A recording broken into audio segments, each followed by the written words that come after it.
नमस्कार, हस्तक्षेप में आपका स्वागत है। लोकसभा चुनाव की तैयारियां शुरू हो चुकी हैं। लोकसभा चुनाव की तैयारियों के तहत भारतीय जनता पार्टी की जो तैयारियां हैं और जिस तरीके से प्रधानमंत्री नरेंद्र मोदी का प्रोपेगेंडा चल रहा है, उस प्रोपेगेंडा मॉडल की समीक्षा कर रहे हैं प्रोफेसर जगदीश्वर चतुर्वेदी। तो आइए सुनते हैं प्रोफेसर जगदीश्वर चतुर्वेदी से कि प्रधानमंत्री नरेंद्र मोदी का प्रोपेगेंडा मॉडल क्या है और भारतीय जनता पार्टी किस तरीके से इस चुनाव में किन मुद्दों को लेकर के जा रही है और विपक्ष के पास इन मुद्दों की क्या काट है, या विपक्ष के पास जो मुद्दे हैं उनकी भारतीय जनता पार्टी के पास क्या काट है। तो आइए सुनते हैं प्रोफेसर जगदीश्वर चतुर्वेदी का ये संवाद सभा। दूसरे फेज की वोटिंग होगी और अब तक जो चीज़ें सामने आई हैं वो बहुत ही दिलचस्प भी हैं और खतरनाक भी हैं। दिलचस्प इस सेंस में कि इससे मोदी के जो है चरित्र को समझने में आपको हमको सबको मदद मिल सकती है, और खतरनाक इस सेंस में कि धीरे धीरे भारत आर्थिक विध्वंस की ओर जा रहा है। कहने के लिए वोट पड़ रहे हैं और वोट के नाम पर आपको कहीं पर भी banner, poster, wall writing, campaign करते हुए लोग ये नहीं मिलेंगे। क्यों नहीं मिलेंगे ये अभी तक समझ में नहीं आ रहा। ये एक तरह से मेरे हिसाब से ये एक तरह से स्लो मोशन में है डेमोक्रेसी, जो डेथ की ओर जा रही है। हम लोग इसे अगर नहीं समझे तो ये तय है कि आप आंदोलन नहीं करेंगे तो डेमोक्रेसी को बचा नहीं पाएंगे।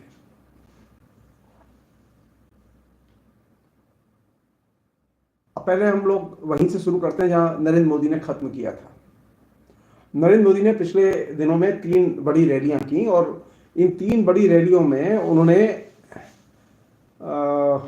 2-3 बातें कही हैं जो कि चिंता की हैं। उनमें जो कॉमन चीज है वो है झूठ। उन्होंने कहा कि ये जो विपक्ष है ये देश की जनता की संपत्ति छीनना चाहता है। उन्होंने सैम पित्रोदा के भाषण को आधार बना के सब बकवास की है। दूसरी उन्होंने बात कही कि ये जो कांग्रेस है ये आरक्षण खत्म करने पर आमादा है और आरक्षण खत्म कर देगी। खासतौर पर SC, ST, OBC का आरक्षण खत्म करके वो या उसमें कमी करके वो मुसलमानों को आरक्षण देगी। और तीसरी जो सबसे डिस्टर्बिंग और खतरनाक चीज कही है वो ये कि कांग्रेस समानता लाना चाहती है, पक्ष में नहीं है। और ये जो नरेंद्र मोदी का ये कहना ये अपने आप में बहुत ही चिंता की चीज है। कारण क्या है कि हमारा जो संविधान है, संविधान में जो लक्ष्य रखा गया है वो ये कि हम देश के अंदर, समाज के अंदर नागरिकों के जीवन में आर्थिक समानता पैदा करें। आर्थिक और राजनीतिक और सामाजिक समानता का एक साझा लक्ष्य संविधान ने प्रस्तावित किया और रखा है।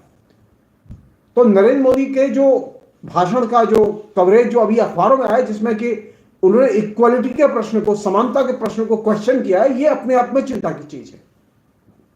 कायदे से नरेंद्र मोदी को कहना चाहिए था कि नहीं, हम ही समानता के पक्षधर हैं, हम ही समानता के लिए काम करेंगे, लेकिन नरेंद्र मोदी ऐसा नहीं कह रहे। नरेंद्र मोदी ब्लंटली ये कह रहे हैं कि ये इक्वालिटी के नाम पर लोगों की संपत्ति हड़पेंगे। नरेंद्र मोदी भूल ही गए कि ये जो संविधान है वो संविधान जिसके तहत उनकी सरकार चल रही है वो समानता की बात करता है और समानता के बिना वो कोई बात नहीं करता। अब ये आप सोच के देखिए कि नरेंद्र मोदी इक्वालिटी पर बात नहीं कर रहे, नरेंद्र मोदी वैषम्य के ऊपर बात नहीं कर रहे, नरेंद्र मोदी इस पर बात कर रहे हैं कि वे आएंगे तो संपत्ति छीन लेंगे, जबकि संपत्ति छीनने की कोई जरूरत ही नहीं है किसी को किसी की। कहीं कोई ऐसा न तो मैनिफेस्टो है, न कैंपेन है, न भाषण है। तो ये संपत्ति छीन लेंगे, संपत्ति छीन लेंगे, ये जो हाहाकार नरेंद्र मोदी ने अपने भाषण में मचाया है, इस हाहाकार की जरूरत नहीं है। क्योंकि ऑलरेडी सारी दुनिया में, मैंने अलग से एक वीडियो किया जो आपको उपलब्ध है इसी चैनल पर, कि किस तरह की असमानता भारत के अंदर छा चुकी है। नरेंद्र मोदी के पिछले 10 साल में जो शासन चला है उनका, उसने सामाजिक आर्थिक असमानता को बढ़ावा दिया है, यहां तक कि राजनीतिक असमानता को भी बढ़ावा दिया है। और तो छोड़ दीजिए, नरेंद्र मोदी की पार्टी के सांसद सहज भाव से मिल नहीं सकते, सहज भाव से अपनी ओपिनियन और अपनी समस्याएं रख नहीं सकते। नरेंद्र मोदी आसानी से समय नहीं देते किसी को, देश की जनता को तो समय उन्होंने दिया ही नहीं पिछले 10 साल में। तो जो संविधान का लक्ष्य है वो यह है कि आर्थिक, सामाजिक, राजनीतिक समानता लोगों के बीच में पैदा की जाए और जो असमानता है उसे दूर किया जाए।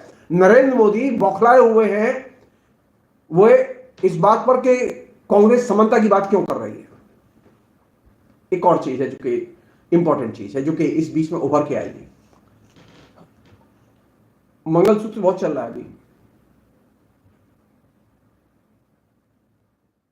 हम नरेंद्र मोदी से पूछना चाहते हैं कि स्त्रियों का जीवन और उनका अस्तित्व के प्रश्न महत्वपूर्ण है, मंगलसूत्र महत्वपूर्ण है?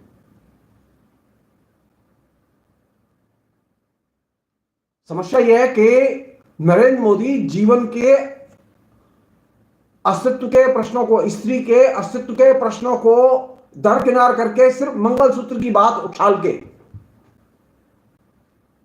उस पहलू को छिपाना चाहते हैं जो पहलू पिछले 10 साल में बहुत ही भयानक रूप में सामने आया है, जिसे हम लोग कहते हैं स्त्री के जीवन की असुरक्षा।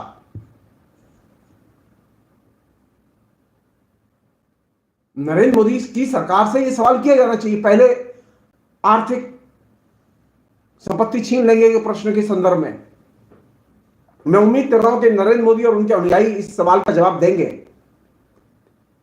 कांग्रेस लंबे समय तक, 4 दशक से अधिक समय तक शासन में रही है। कांग्रेस ने किसी की संपत्ति छीनी?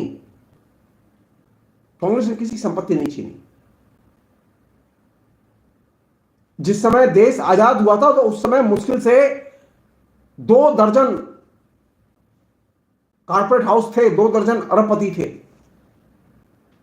आज स्थिति वह नहीं है।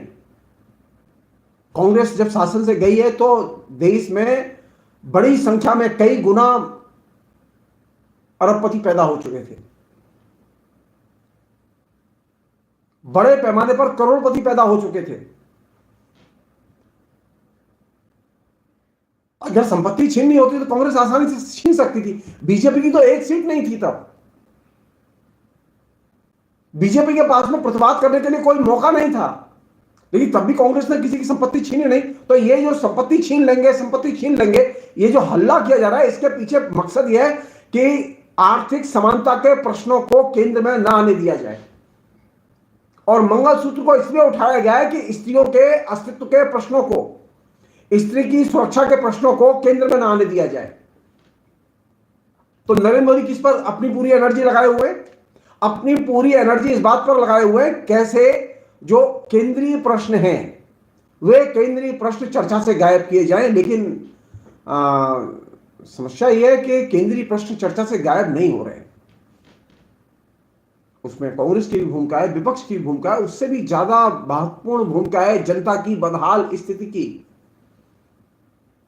नरेंद्र मोदी ने अपने कैंपेन में एक बहुत ही शातिराना ढंग से, जिसे हम लोग कहते हैं ब्रेन वॉशिंग, दिमाग की धुलाई, तो उन्होंने पिछले 10 साल में सिस्टमेटिकली जनता के दिमाग में कुतर्क, कुविचार, fake news, fake information feed कर दी है और जनता उनके बाहर सोच नहीं पा रही है। और जाहिर है कि जब जनता को इस तरह से फीड कर दिया जाएगा, और इसे कहते हैं जनता को दिमागी तौर पर जनता का नरसंहार करना। ये जो दिमागी मासेकर है जनता का, ये एक बहुत ही महत्वपूर्ण फिनोमेना है जो कि उभरकर सामने आया है पिछले 10 साल में।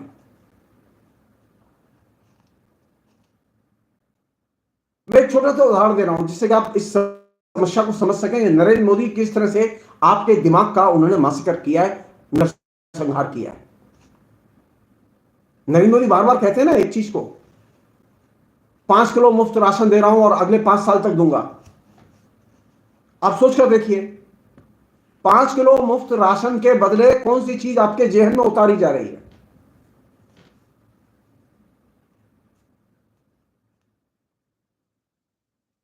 या मंगलसूत्र की राजनीति के जरिए कौन सी चीज आपके जेहन में उतारी जा रही है?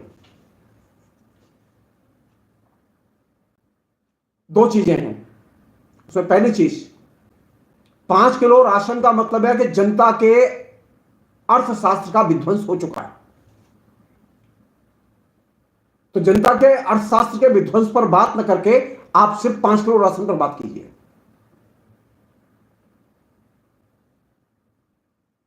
पांच किलो राशन का मतलब डेवलपमेंट नहीं है। डेवलपमेंट तो तब होता है जब जनता अपने पैसे से अपना राशन खरीदती और खाती और जीती। नरेंद्र मोदी को 2014 में ऐसी सरकार मिली थी कि जनता का एक बहुत बड़ा हिस्सा अपने पैसे से खरीदता था और खाता था। लेकिन आज स्थिति है कि जनता के बीच में नरेंद्र मोदी जा रहे हैं बार बार कि मैं 5 किलो राशन दूंगा, 5 साल तक दूंगा। तो सुनने में बात अच्छी लगती है, देखने में भी अच्छी लगती है सतह पर कि भाई 5 किलो राशन दे रहा है, फ्री में दे रहा है, इसमें दिक्कत क्या है? दिक्कत है, इसे कहते हैं स्लो मासिकर, धीमी गति से जनता की बुद्धि का नरसंहार करना या धीमी गति से बुद्धि का संहार करना। और ये जो धीमी गति से बुद्धि का संहार करने की जो कला नरेंद्र मोदी ने विकसित किया है, ये कला कालांतर में, ये जो एक कैंपेन चल रहा है ना कंटिन्यूअसली, 5 किलो फ्री राशन 5 साल तक,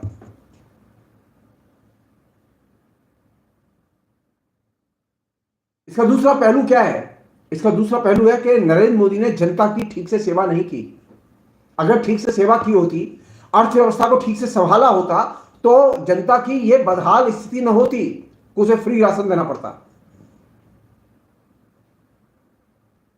तो 5 किलो राशन ने क्या किया? 5 किलो राशन ने एक काम किया, बहुत खतरनाक काम किया।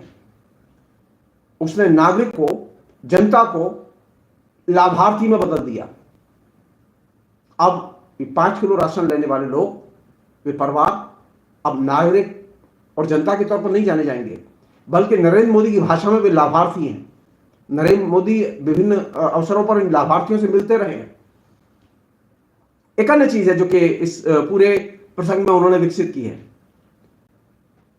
जिसका को वो जिक्र कर रहे हैं। इलेक्शन कमीशन ने बड़ी निर्लज्जता से उनके इस पहलू की अनदेखी की है। उसकी जितनी निंदा की जाए कम है।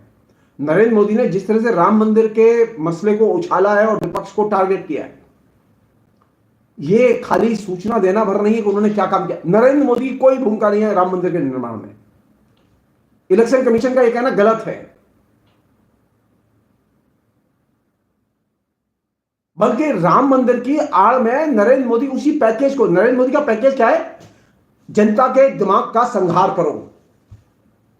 जनता के दिमाग का संहार करने के क्रम में ही वे राम मंदिर के पैकेज को हर मीटिंग में कोट करते हैं और कहते हैं, हम मंदिर वाले, तुम मंदिर विरोधी। कमाल है। तो 5 किलो राशन, उस पर भी हमलावर, राम मंदिर, उस पर भी हमलावर। कमाल है। अगर तुम 5 किलो राशन दे रहे हो तो इसमें हमलावर होने की तो कोई जरूरत नहीं है। अगर तुम राम मंदिर गए और राम मंदिर का तुमने मूर्ति का प्राण प्रतिष्ठा की तो इसमें हमलावर होने की कोई जरूरत नहीं है। क्यों हमलावर होना चाहते हैं आप? इसलिए हमलावर होना चाहते हैं क्योंकि आपको जनता की बुद्धि का संहार करना है। एक और चीज वो ये कि ये जो मॉडल है, राम मंदिर मैंने बनाया, 5 किलो राशन मैंने दिया, देखो मैंने कितनी दिव्य सड़कें बनाई हैं, इस पूरे इसमें जो चीज इनर करेंट के तौर पर सामने चल रही है, जिसे कि हम लोग देख के भी अनदेखा कर रहे हैं, वो ये कि ये जो आम जनता का जो आर्थिक उत्पीड़न और आर्थिक शोषण हो रहा है, उसकी हम अनदेखी कर रहे हैं। 5 किलो राशन और राम मंदिर, इन दो के तहत। और इसकी लाइन पर नरेंद्र मोदी सांप्रदायिक ध्रुवीकरण कर रहे हैं। नरेंद्र मोदी की कोई भी योजना जहां जा रही है वहां लोगों से कहा जा रहा है कि तुम बीजेपी की मीटिंग में आओ, अगर तुम्हें ये लाभ लेने हैं और जो तुम्हें लाभ मिल रहे हैं उसके लिए जरूरी है कि तुम्हें बीजेपी की मीटिंग में आना होगा। लगातार लोगों के ऊपर दबाव है, औरतों के ऊपर दबाव है। जो औरतों के लिए जो स्कीम चलाई गई उसके तहत आसाम की रिपोर्ट है कि आसाम में जिन महिलाओं के पास महिला योजनाओं के लाभ पहुंचे उन महिलाओं को कंपलसरी कर दिया गया कि तुम्हें बीजेपी की मीटिंग में आना होगा। और यही वजह कि आसाम में बड़ी संख्या में महिलाएं जाती हैं क्योंकि वे मजबूर हैं, उन्हें वो लाभ लेने हैं। नरेंद्र मोदी को इसकी चिंता है ना कि मंगलसूत्र की। तो हम कहना चाहते हैं कि आसाम में जो आपने वायदा किया था कि वहां की औरतों के ऊपर जो कर्ज है वो कर्ज माफ करेंगे आप, लेकिन आपने अभी तक कर्ज माफ नहीं किया है। आपके मुख्यमंत्री ने कहा था कर्ज माफ करेंगे, लेकिन आपने कर्ज माफ नहीं किया है। महिलाएं परेशान हैं, वो कर्ज में डूबी हुई हैं। हर परिवार में कर्ज में महिलाएं डूबी हुई हैं। कांग्रेस की आलोचना करो, कांग्रेस के ऊपर आइडियोलॉजिकल हमले करो, समझ में आती है, लेकिन झूठे बातें और झूठे हमले ये तो गले नहीं उतरते। आप डिटेल्स उठा के देखिए इकोनॉमी के। नरेंद्र मोदी के पूरे सिस्टमैटिक कैंपेन में जो सो कॉल्ड डेवलपमेंट का कैंपेन है, उस कैंपेन में विभिन्न जो एथनिक ग्रुप हैं, विभिन्न जो अल्पसंख्यक समूह हैं, वे आर्थिक तौर पर पामाली के शिकार हुए हैं। इस बीच में विभिन्न जो पेशेवर समुदाय हैं वे पामाली के शिकार हुए हैं इस बीच में। तो नरेंद्र मोदी ने सिस्टमेटिकली एक चीज विकसित की है जिसे मैं आपसे साझा करना चाहता हूं, वो ये इकोनॉमिक मासेकर, आर्थिक संहार।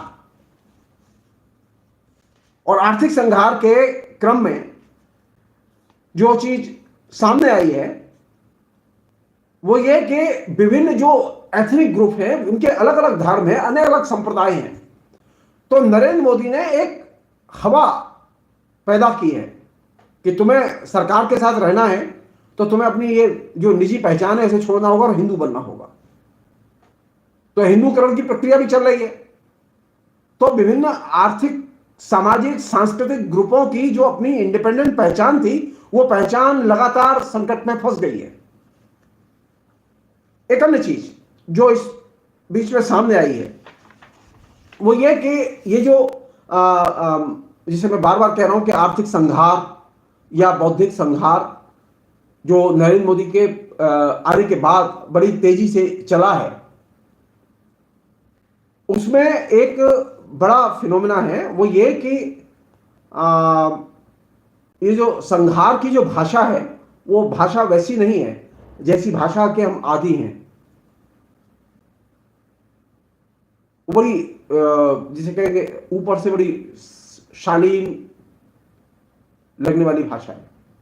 अब किसको अच्छा नहीं लगेगा अगर नरेंद्र मोदी कहेंगे मैं आपको उज्ज्वला गैस योजना के तहत फ्री गैस का सिलेंडर दूंगा, आपको 2000 रुपया दूंगा हर साल, या 6 महीने साल भर में 3 किस्तें दूंगा 2000 रुपए की किसानों को।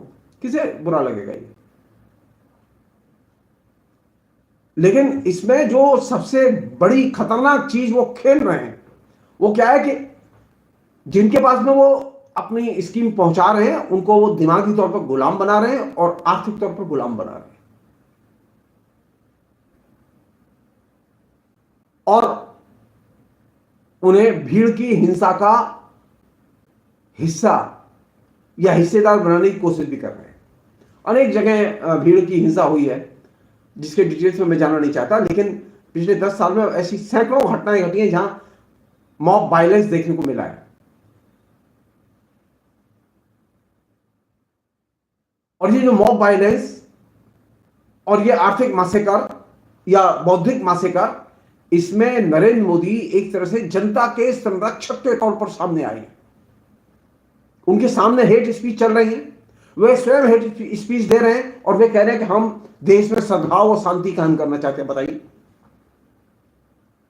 तो एक तरफ आप अपने संरक्षक की इमेज पेश कर रहे हैं और दूसरी तरफ नीचे जनता के आर्थिक, सांस्कृतिक, सामाजिक हितों पर हमले कर रहे हैं और जनता को अधिकारहीन बना रहे हैं। जनता के बीच में स्कीम जाएंगी तो जनता को और ज्यादा अधिकार संपन्न होना चाहिए, लेकिन नरेंद्र मोदी की स्कीम जितनी भी गई उसने जनता को अधिकारहीन बनाया, आर्थिक तौर पर भी और दिमागी तौर पर भी। और एक नई चीज उन्होंने पैदा की, वो ये कि अब आप लाभार्थी हैं और सरकार के अच्छे कामों की आप प्रशंसा कीजिए। सरकार अच्छा काम कर रही है, आप ये बार बार कहिए। और इस पूरे क्रम में जो चीज कही जा रही है वो ये कि तुम अपने आंख के सामने की जो वास्तविकता है उसे मत देखो, उस पर बहस मत करो। सरकार जो कह रही है, व्हाट्सएप यूनिवर्सिटी जो कह रही है उसे मानो, उसका अनुकरण करो।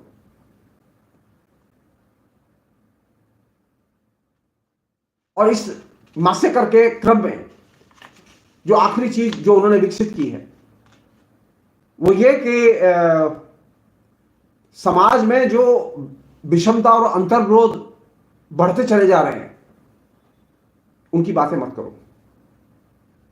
तुम्हारे सामने कोई विकल्प नहीं है। अगर संकट है तो संकट रहेगा, तुम मोदी को वोट दो।